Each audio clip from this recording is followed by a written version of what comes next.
सामाजिक कहानी। बेटी, माँ अपनी पोती के साथ कैसा व्यवहार कर रही थी। जो कुछ मेरी माँ मेरे लिए नहीं कर सकी, अब लगभग 30 वर्षों के बाद वह अपनी पोती टिन्नी के माध्यम से वह करने का प्रयास करती है। मैं बार बार उसमें अपनी जिंदगी तलाशता। आज की लड़की टिन्नी अपनी माँ की बंदिशों के कारण विद्रोही हो गई थी। रीना को अपनी माँ से बात बात पर उसकी तारीफ करना और उसका उदाहरण देकर टिन्नी को डांटना नागवार लगने लगा था। लेकिन माँ अभी भी अतीत से चिपकी हुई आज और कल में फर्क नहीं करना चाहती थी। रीना ने जब यह अंतर अपनी माँ को समझाया तो वह दंग रह गई। अपूर्वा को तेज कदमों से घर में प्रवेश करते देख रीना सोचने लगी कि आज जरूर कुछ खास होगा, क्योंकि जब भी अपूर्वा को कोई नई जानकारी मिलती तो उसकी सामान्य चाल अपने आप तेज हो जाती। रीना को अपूर्व की यह सादगी बहुत पसंद आई। अपूर्वा के घर में प्रवेश करने से पहले ही रीना ने दरवाजा खोल दिया। अपूर्व ने आश्चर्य से रीना की ओर देखा और पूछा, तुम्हें कैसे पता चला कि मैं आया हूँ? ये कहो कि मैं बिल्कुल नहीं आई हूँ, मैं अपने साथ खुशखबरी भी लेकर आई हूँ, रीना ने अपूर्व के चेहरे की ओर देखते हुए कहा। तुम्हें जासूसी विभाग में होना चाहिए था, अपूर्व ने हंसते हुए कहा। जल्दी बताओ, क्या खुशखबरी लाए हो? रीना चाहत उठी। चाय की चुस्की लेते हुए बताऊंगा, अपूर्वा ने रीना के धैर्य की परीक्षा लेते हुए कहा। वह अभी यही है, कहकर रीना रसोई में चली गई और 2 कप चाय बना लाई। उसने कहा, अब मुझे बताओ। मैडम, अपना बिस्तर पैक करने के लिए तैयार हो जाए। तुम्हारा तबादला बहुत अच्छे शहर में हो गया है, वह भी प्रमोशन के साथ, अपूर्वा ने खुशी से कहा। सच? ऑर्डर कब आया? मुझे कोई जानकारी नहीं मिली। हेड ऑफिस में पता किया मैडम, अब आप अफसर बन गए हैं। मुझे जगह का नाम बताओ, तभी मैं सोचूंगी कि प्रमोशन लूं या नहीं, रीना ने उत्सुकता से कहा। उस जगह का नाम सुनते ही तुम खुशी से उछल पड़ोगी, अपूर्वा ने रीना को चिढ़ाते हुए कहा। तुम ये छोटा सा शहर छोड़कर अपने माता पिता के घर जा रही हो।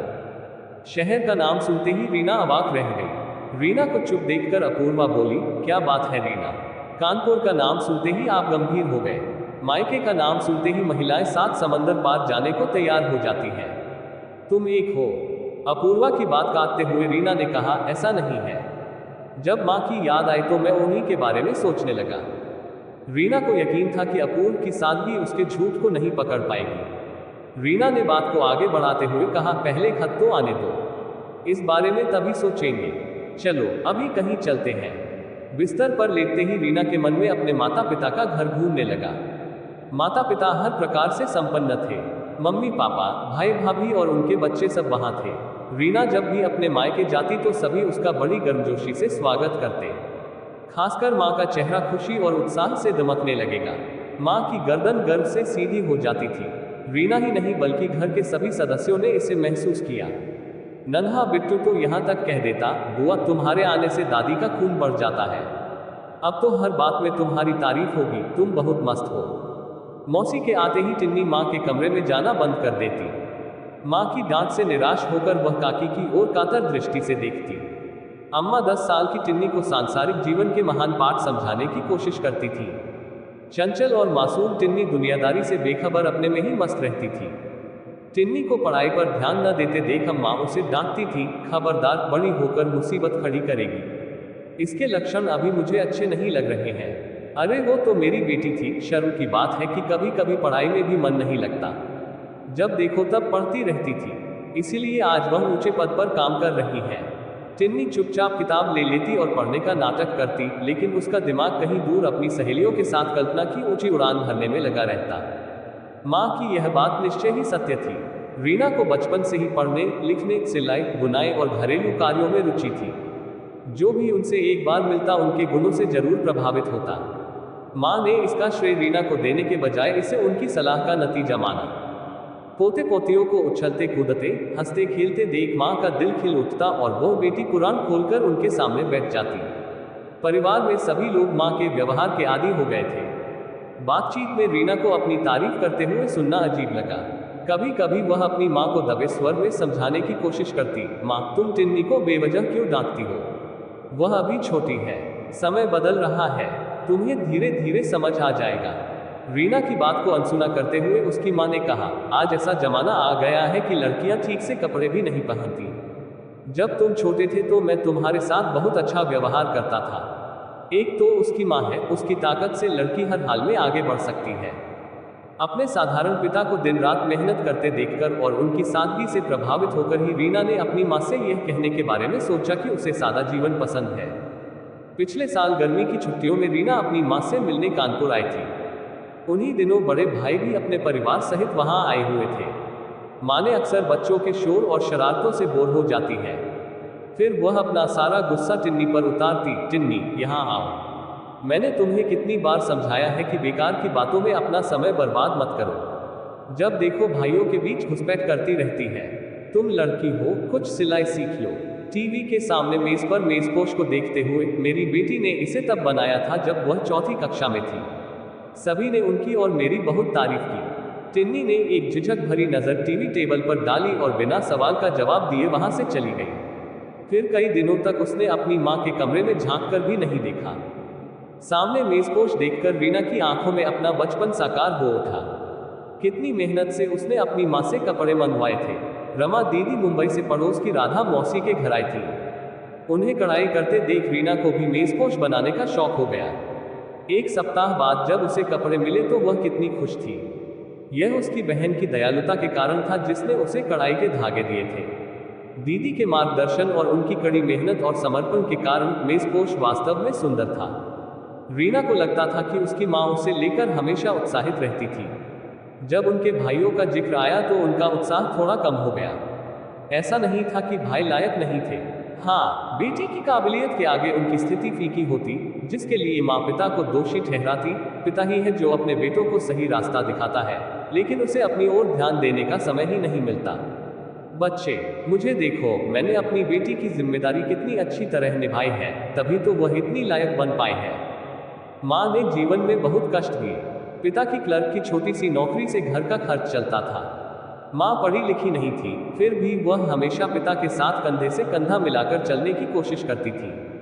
पिता देर रात तक ओवरटाइम करते और माँ बैठकर बुनाई करती हुई उनका इंतजार करती। बुनाई के पैसों से पिता की आय में कुछ रुपए जुड़ जाते थे, जिन्हें माँ बहुत सोच समझकर खर्च करती थी। पिता की सादगी, सौम्यता और काम के प्रति समर्पण ने रीना को हमेशा प्रभावित किया। उनसे प्रेरित होकर रीना ने बचपन में ही कुछ बनने की ठान ली थी। उनकी मेहनत रंग लाए। एक चयनित प्रवक्ता के रूप में अपना करियर शुरू करके वह कम उम्र में ही बेसिक शिक्षा अधिकारी बन गई।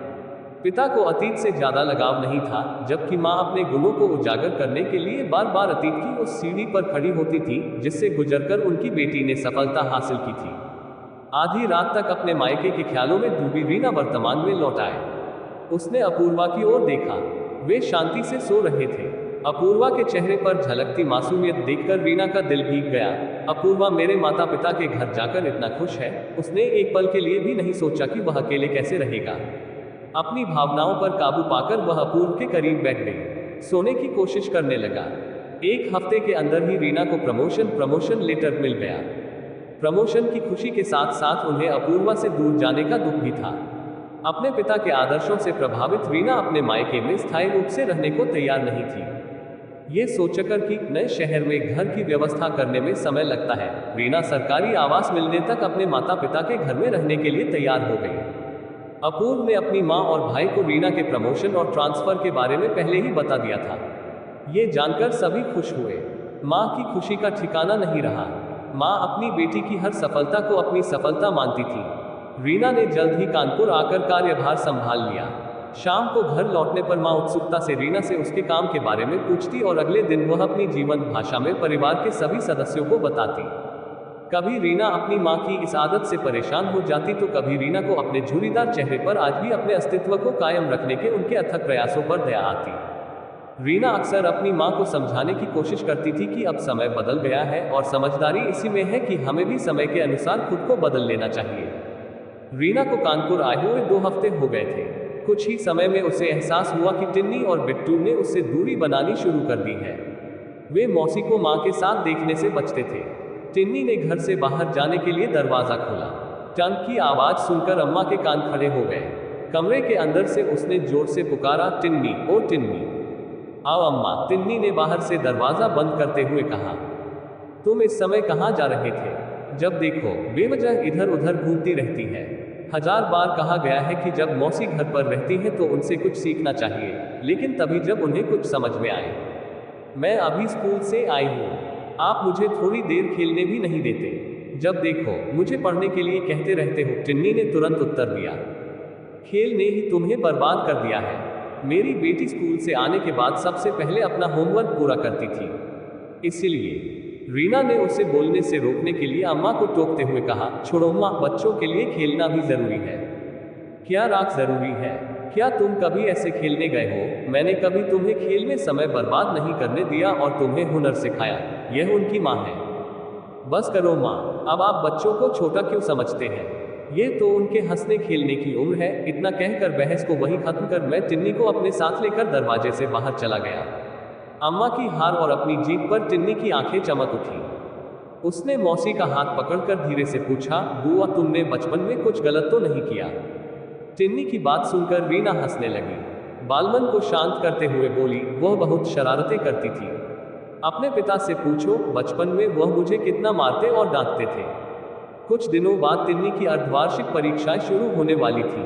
अम्मा के सख्त निर्देशों और निगरानी के बावजूद टिन्नी नजरों से ओझल होकर खेलने के लिए भाग जाती थी। जब भी समय मिलता रीना टिन्नी को भी पढ़ने बैठाती। अम्मा को अपनी बेटी और पोती को पढ़ते देखकर बहुत खुशी होती। वह घंटों इसी सुख में डूबी रहना चाहती होगी, लेकिन टिन्नी की चंचलता अम्मा को इस सुख से वंचित कर देती। छुट्टी का दिन था। रीना ने टिन्नी को पढ़ने के लिए धूप में बैठाया था। टिन्नी का पढ़ाई में बिल्कुल भी मन नहीं लग रहा था। दूर बैठी अम्मा ध्यान से टिन्नी की हरकतें देख रही थी। किताब बंद करने के बाद मौसी से खेलने की इजाजत लेकर टिन्नी उठ गई। अम्मा खाट से उठकर रीना के पास आई और टिन्नी के कान घुमाते हुए बोली, तुमने इसे इतनी जल्दी खेलने की इजाजत क्यों दे दी? मैं उसे कुछ देर और बैठाकर पढ़ाऊंगा। मेरी बेटी काफी देर तक बैठकर पढ़ाई करती थी। उनसे किताब बंद करने के लिए कहना पड़ा। यह एक है। टिन्नी की आंखों से आंसू टपकने लगे। उसने बड़े संकोच से चाची की ओर देखा। टिन्नी के गोरे गालों पर बहते आंसू और सिसकियां देखकर मैं अपने आप पर काबू नहीं रख सका। अपनी माँ की बात काटते हुए उसने कहा, माँ, अपनी बातचीत में मुझे उदाहरण देना बंद करो। आज के समय और 30 साल पहले के समय में जमीन आसमान का अंतर है। मुझे कोई फर्क नहीं दिखता। बच्चे तब भी थे, आज भी हैं, अम्मा ने तुरंत कहा। बच्चों में कोई अंतर नहीं है, उनकी भावनाओं और समझ में अंतर है। हमारे पास विरोध करने की हिम्मत नहीं थी और इसीलिए हम सब कुछ सहन करते रहे, रीना ने कहा। आप विरोध क्यों करेंगे? मैंने तुम्हें कभी विरोध का मौका नहीं दिया, माँ ने सफाई देते हुए कहा। विरोध मौके का मोहताज नहीं होता माँ, साहस की कमी ऐसे अवसर पैदा करती है। अम्मा ने अपनी बात पर जोर देते हुए कहा, मैंने तुम्हें बहुत साहसी बनाया है। यही कारण है कि तुम आज इस मुकाम पर पहुंची हो। रीना ने चेहरे पर फीकी मुस्कान लाते हुए कहा, बचपन की कई यादें आज भी मेरे मन में चुभती हैं माँ। आपने अपने बड़े भाइयों का भी पालन पोषण किया है। उन्हें कौन सी सुविधा नहीं दी गई? आपने मुझसे ज्यादा उन पर ध्यान दिया, फिर वे आपके अनुसार सही स्तर तक क्यों नहीं पहुंच सके? उनमें समर्पण की कमी थी और इसीलिए वे पिछड़ गए। मैंने विरोध की बजाय समर्पण को अपना आदर्श बनाया, जिसका परिणाम आज दिख रहा है। अपनी माँ को चुप देखकर रीना एक पल के लिए रुकी और फिर बोली, दरअसल माँ, जो तुम मेरे लिए नहीं कर सकी, अब तुम टिन्नी के माध्यम से पूरा करने का प्रयास करो। अपनी दबी हुई भावनाओं को भूल जाओ माँ, और आज टिन्नी को स्वीकार कर लो। तुम इसमें बार बार मेरी मुक्ति क्यों ढूंढते हो? यही कम है कि आपने मुझे उस दौर में पढ़ने का मौका दिया। माँ का मुंह खुला का खुला रह गया। उसकी बुरी आंखें बेहोश हो गईं। इस वक्त रीना का पूरा व्यक्तित्व बेहद असहाय नजर आ रहा था। रीना ने कभी सोचा भी नहीं था कि उसके दिल में सालों से दबी हसरतें इस तरह बाहर आ जाएंगी। सामने बैठी टिन्नी ने अपने आंसू पोंछे और मुस्कुराने लगी। उसकी आंखों में चमक देखकर रीना का अपराध बोध कम होने लगा। उसने अपनी माँ को समझाने के लिए उसका हाथ अपने हाथ में लिया और सहलाते हुए कहा, मैं आपकी बेटी हूँ। टिन्नी को भी अपनी माँ की बेटी बनने का मौका दो माँ।